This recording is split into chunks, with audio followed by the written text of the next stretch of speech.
ଖରା କମି ଯାଉଛି ଏତେ ଜୋର ଖରା ହେଉଛି। ଆଉ ଆମେ ସମ୍ପର୍କରେ ପହଞ୍ଚ ମାମା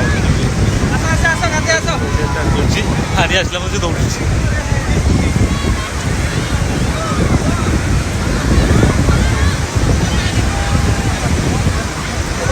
ଆମର ଏବେ ଡାଇରେକ୍ଟ ଘରକୁ ବାହାରିବୁ।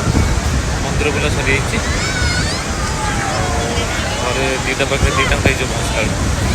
ପଳେଆ ହାଁ ଯିବୁ ନା ରହିବୁ?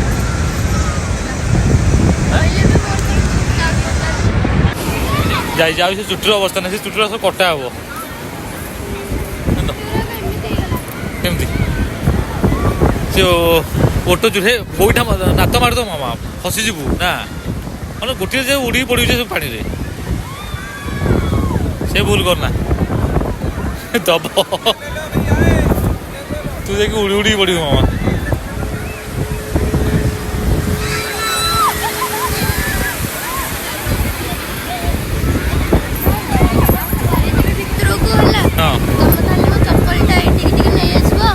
ହଁ ଚପଲ କୋଉଠି ଅଛି ତୋର? କୁଆଡ଼େ ଯାଉ ଦୌଡ଼ି ନେଇ ପଳେଆ। କୋଉଠି ଦେଖାଉନୁ ଦେ ଚାଲ। ଏବେ ଦେଖା ହେଲା ଚପଲ ଥୋଇଛି 1 କିଲୋମିଟର। ଚପଲ କି ନେଇଯିବ ଦୌଡ଼ି ଯାଇଛି। ତ ସେଇଠି ଥିବ। ଏବେ ଯା ଭିତରୁ ପଳା।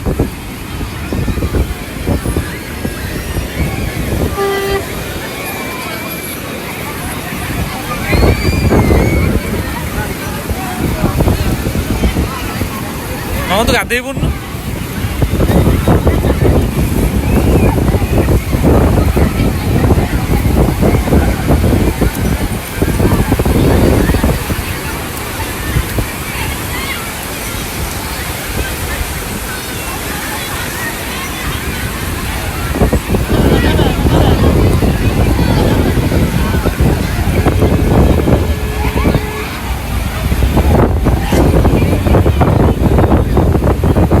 ରହିଲା ପରେ ବଢ଼ିଆ ଥଣ୍ଡା ଲାଗୁଛି। ଆଉ ଖରାଟା ଜଣାପଡ଼ୁନି। ଫାଷ୍ଟ ଯେତେବେଳେ ଏଣ୍ଟ୍ରି କଲୁ ଆଉ ଲାଗିଲା ଆଉ ବେଶୀ ରହିପାରିବୁନି। ବାଲି ତାତି ଯାଇଥିଲା। ଏବେ ଠିକ୍ ଠାକ୍ ଲାଗୁଛି। ଏବେ ଆଉ ଯିବାକୁ ଇଚ୍ଛା ହେବନି। ମାମା ବେଶୀ ଭିତରକୁ ଯା ନା। ଆସିପାରିବୁନି। ମୁଁ କିନ୍ତୁ ଯାଇପାରିବିନି ଆଣିବାକୁ। ମୁଁ ସୁ ପିନ୍ଧିଛି। ଆଉ ପଳେଆ।